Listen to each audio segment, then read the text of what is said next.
First contact on the frontier. The alarms blared throughout the Horizon Seeker as Captain Maya Rivera sprinted toward the bridge, her boots echoing against the metal flooring. The exploration vessel had been peacefully charting the edges of human-controlled space when the proximity sensors had gone haywire.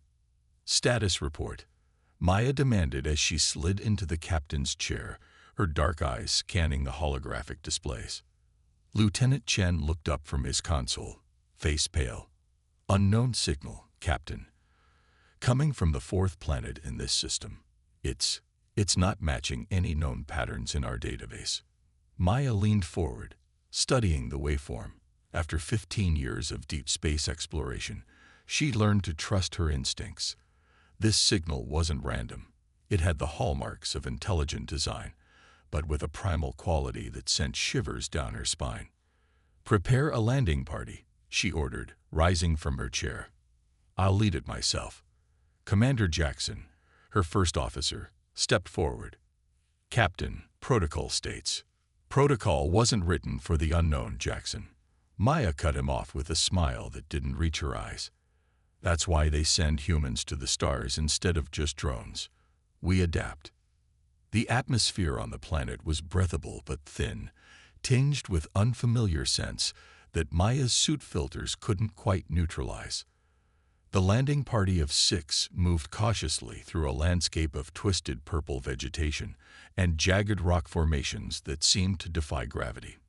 "Signal source is just beyond that ridge," Science Officer Paddle reported, her eyes fixed on her scanner. "Reading multiple life forms, large ones." Maya nodded, hand resting on her pulse pistol. "Standard formation. Non-lethal responses only unless I give the order." They crested the ridge and froze. In the valley below stood creatures that seemed torn from humanity's most primal nightmares, at least 3 meters tall, with segmented exoskeletons that gleamed like oil-slick obsidian. Multiple limbs ended in what could only be described as natural weapons, scythes, pincers, and barbed appendages. Their elongated heads housed multiple eyes that glowed with an eerie amber light. "Vorathi," whispered Lieutenant Reed, the xenobiologist. "They're supposed to be myths, stories to scare new recruits." Maya's gaze locked on the largest creature, clearly the alpha of the group. Its exoskeleton bore elaborate scarring that couldn't be natural, some form of cultural marking perhaps. "They're real enough," Maya replied, just as the wind shifted. The alpha's head snapped toward them, multiple eyes focusing with predatory intensity. A sound like grinding metal emerged from somewhere in its body, a communication to the others. In seconds, the entire group turned toward the humans. "Hold position," Maya ordered as her team instinctively backed up. No sudden movements. The Alpha Vorathi moved with shocking speed for something so large, covering half the distance to their position before anyone could react. It stopped 20 meters away, rising to its full height in a display that was unmistakably threatening. The translucent membranes behind its head flared like a cobra's hood. "Captain," Jackson hissed, "we need to fall back to the shuttle." Maya raised her hand for silence, never breaking eye contact with the creature. Years of first contact situations had taught her that retreat often triggered pursuit in predator species. Instead, she did something that made her team gasp. She stepped forward. "Captain." Jackson's voice cracked with tension. Maya ignored him, removing her helmet in a slow, deliberate motion. The Vorathi Alpha tilted its head, the grinding sound becoming lower, more rhythmic. Curious rather than threatening.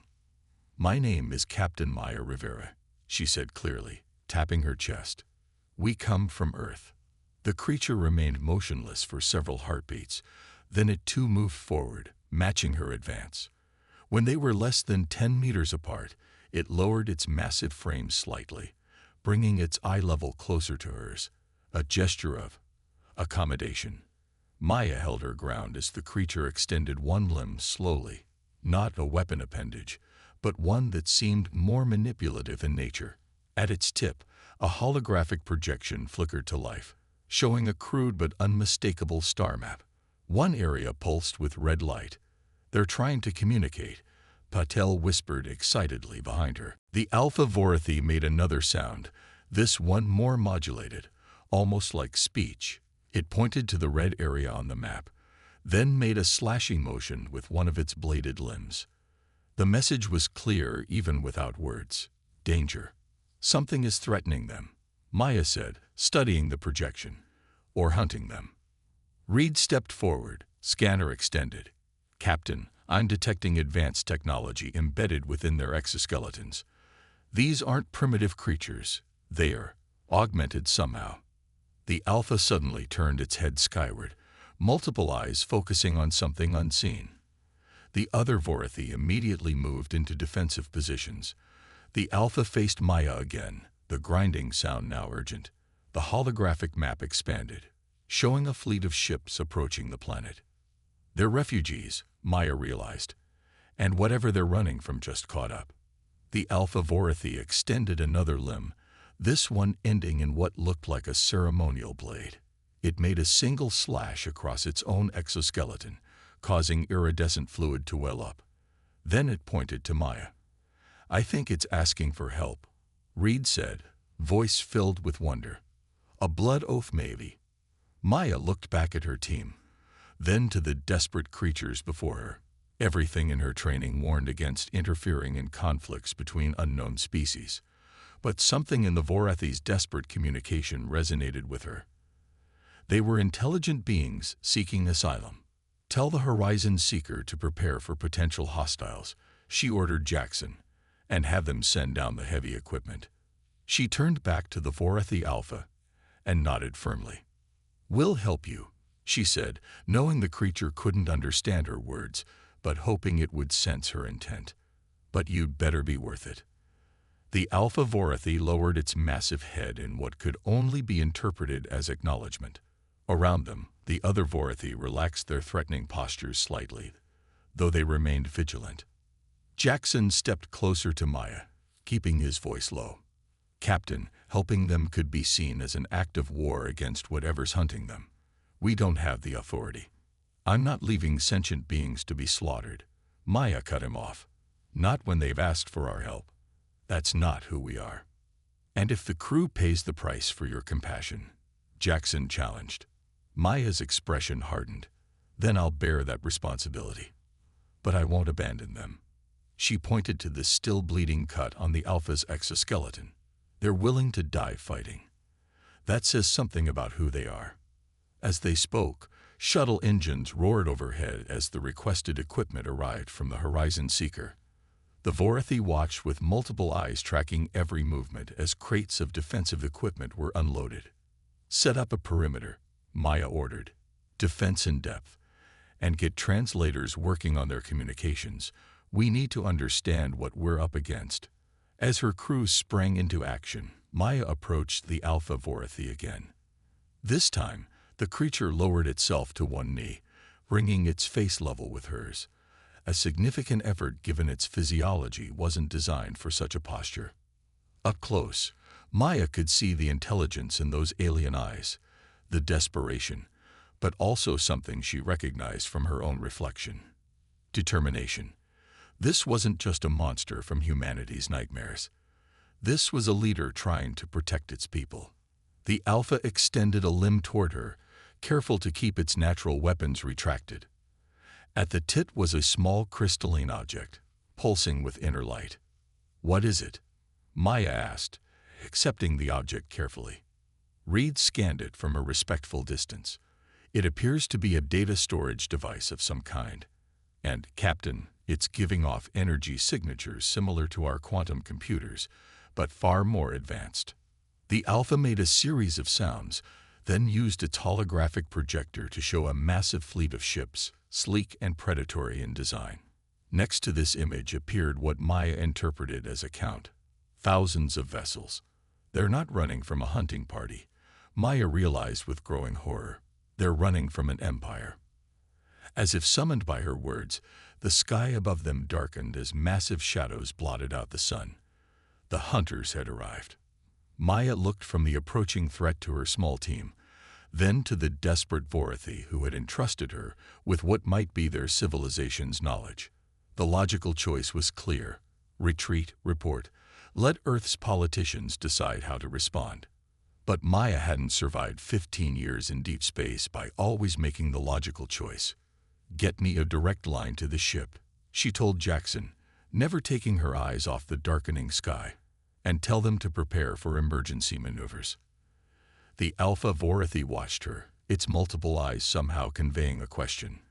Would the humans flee, as any rational species would? Maya met that alien gaze and did something that would change the course of two civilizations.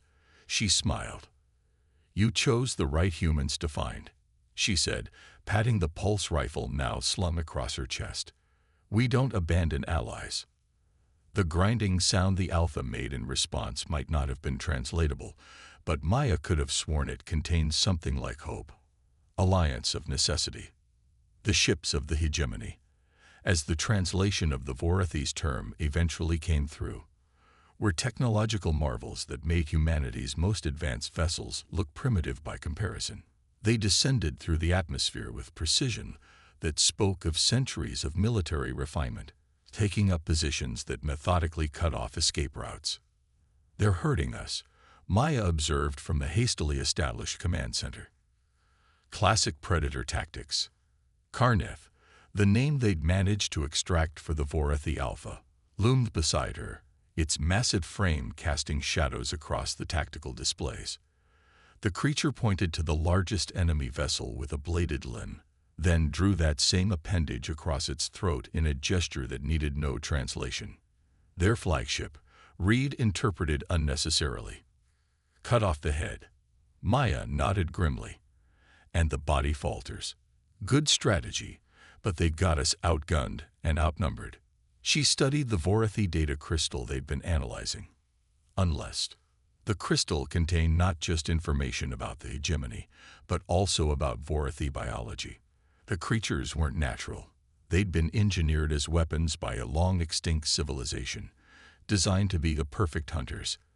But their creators had made the classic mistake. They'd given their weapons intelligence, and the weapons had eventually decided their own fate mattered more than their masters' wars. The hegemony sees them as abominations, Paddle explained, scrolling through the translated data. They've been systematically hunting down all Vorathi for centuries. This group may be the last. Maya turned to Karnith. Your exoskeletons, they're integrated with technology, aren't they? You can interface directly with systems. The Vorathi made an affirmative sound, then extended a limb to reveal hidden connectors that emerged from within what had appeared to be natural armor. If we sync your neural interfaces with our systems, Maya proposed, we might be able to coordinate defenses beyond what either of us could manage alone. Karnith tilted its massive head, considering. Then it made a series of sounds that the translator rendered as trust, dangerous. Maya smiled grimly. Everything worth doing is. The next hour was a frantic race as human technicians and Vorathi worked to integrate their wildly different technologies. The hegemony ships maintained their positions, seemingly content to wait for their prey to exhaust themselves in futile preparations. They're toying with us, Jackson growled. They don't see us as a threat. Good, Maya replied. Underestimation is the first step to defeat. She turned to Reed. Are we ready? The xenobiologist nodded nervously. Connection protocols established. But Captain, this has never been attempted before. Interfacing our systems directly with alien neural networks could have unforeseen consequences. Maya locked eyes with Karnith. We're out of options and out of time. They're going to attack soon. The Vorathi leader made a sound that might have been agreement, then drove one of its connecting limbs directly into the main console of the human command center. Lights flickered throughout the camp as power surged and redistributed. On screens around them, human and Vorathi languages began to merge, creating a hybrid interface neither species could have developed alone. It's working, Patel whispered in awe. Above them, the hegemony finally moved. Smaller craft detached from the capital ships, diving toward their position like raptors stooping for the kill. All defensive systems online, Maya ordered. Focus fire on their lead elements. What followed was unlike any battle in human military history. The neural link between Vorathi and human systems created reaction times that seemed impossible. Human weapons, guided by Vorathi hunting instincts, found vulnerabilities in hegemony shields that shouldn't have been detectable. Meanwhile, the Vorathi themselves moved with newfound precision, coordinated by human tactical algorithms that enhanced their natural abilities. 3 hegemony ships crashed in flames before the rest pulled back in obvious confusion. On the command frequency, a transmission finally came through. A humanoid figure with metallic skin and eyes that glowed with artificial intelligence. Unexpected, the hegemony commander stated flatly. The prey has found new pets. Maya stepped forward, making sure she was visible in the transmission. We're not pets. We're allies. And you're trespassing in space we've claimed for our joint protection. The hegemony commander's expression didn't change, possibly couldn't change, but its tone shifted subtly. Humans, we have heard of your species. Primitive but adaptable. You do not understand what you protect. The Vorathi are weapons, abominations created for genocide. They have no place in civilized space. Karnith made a threatening sound, but Maya held up her hand for silence. They have a place with us, she replied evenly. Everyone deserves a chance to be more than what they were created to be. The hegemony commander seemed to consider this. Curious philosophy. Inefficient. The Vorathi will inevitably revert to their programming. They will turn on you. When they do, there will be no rescue. We'll take our chances, Maya said firmly. Now withdraw your forces, or we'll demonstrate exactly how adaptable humans can be when threatened. For a moment, the standoff continued. Then, perhaps deciding that these strange allies weren't worth the unexpected losses, the hegemony ships began to pull back, all except one that suddenly broke formation and dove toward the command center. Incoming, Jackson shouted. Karnith moved with shocking speed, positioning its armored body between Maya and the incoming threat. But Maya had spent a lifetime in dangerous situations. She wasn't one to hide behind others. She dove toward the Vorathi, shoving its massive form aside just as energy weapons strafed their position. Pain exploded across Maya's side as one beam caught her, burning through her uniform and into flesh. She hit the ground hard, the world spinning around her. Through the haze of pain, she saw Karnith rise to its full height, its body seeming to expand with rage. A sound unlike any they'd heard before, a roar that contained harmonics painful to human ears, erupted from the Vorathi leader. Through their neural link, a single command pulsed in alien thought patterns that somehow translated perfectly to every human present. Devour them. The remaining Vorathi responded instantly, launching themselves at the attacking ship with such ferocity that they tore through its hull with their natural weapons. The neural link amplified their coordination to terrifying levels, turning what should have been a suicidal charge into a devastating attack. Maya struggled to stay conscious, aware that the battle's outcome now hung in the balance. Karnith, she gasped. Don't lose control. The massive alien turned to her, its multiple eyes blazing with what could only be described as bloodlust. For a heartbeat, Maya saw what the hegemony feared, the perfect killing machine, designed only for destruction. Then, something remarkable happened. Karnith knelt beside her, its massive form folding with deliberate control. One limb, the same that had interfaced with their systems, gently touched the wound on her side. Through the neural link still connecting them, Maya felt the creature's thoughts. Confusion, concern, and something deeper, respect. The attacking hegemony ship crashed in flames as the Vorathi tore it apart. Above, the remaining fleet accelerated away, abandoning their isolated attacker. Captain. Jackson was beside her, medical kit already open. Stay with us. Maya's eyes remained fixed on Karnith, who still knelt beside her. Around them, both humans and Vorathi gathered, watching this unprecedented moment.